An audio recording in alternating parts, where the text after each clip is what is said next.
Hi, everyone. I hope you're having a great afternoon and your Wednesday hasn't been too bad.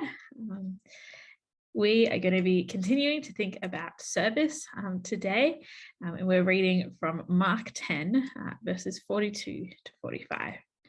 So why don't you read along with me? Mark 10. Jesus called them together and said, "You know that those who are regarded as rulers of the Gentiles lord it over them, and their high officials exercise authority over them. Not so with you.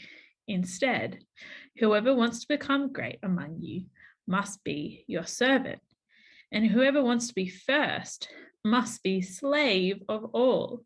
For even the Son of Man did not come to be served, but to serve, and to give his life as a ransom for many." Jesus shows us in this passage that he is the ultimate servant king. In verse 45, Jesus uses the title Son of Man to talk about himself. Son of Man is an interesting title. It was used in the Old Testament, in the book of Daniel, to kind of represent a very important kingly figure. It might be a little bit like calling someone today the supreme megalord of the universe, a very high and exalted figure.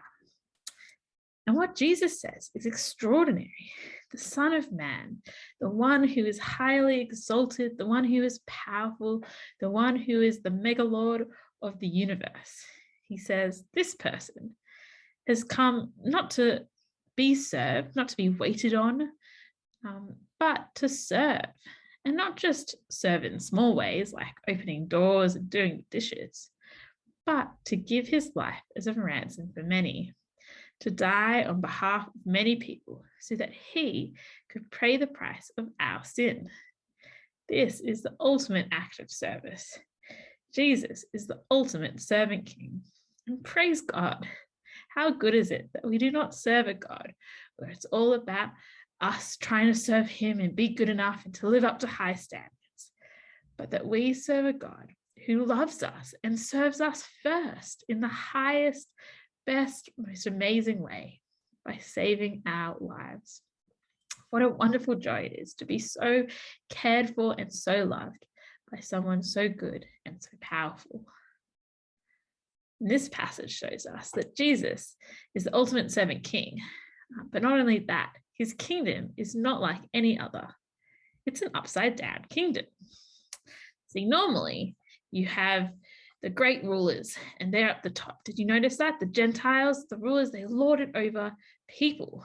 And those who are weaker, not as strong, they have to serve the rulers who are on top. These people are great. These people are not. But in Jesus' kingdom, it's the other way around. It's upside down. The servants, they're the greatest. They're the ones who come first. And it's not even just the servants, it's slaves. And not just slaves to some people, but to all, to everyone. That's pretty crazy. But it's a God who we serve, who has modeled that for us, who has served us first. And so I wonder what it looks like for you to be part of Jesus's upside down kingdom this week. I wonder what opportunities you have this week, even today, to be a servant and a slave. How can you serve those in your household, your family, your friends, your community? There are hundreds of different ways that you could do that. And some of you might be thinking, oh, it's lockdown, I'm tired, I don't have a lot of energy. Serving just seems really hard at the moment.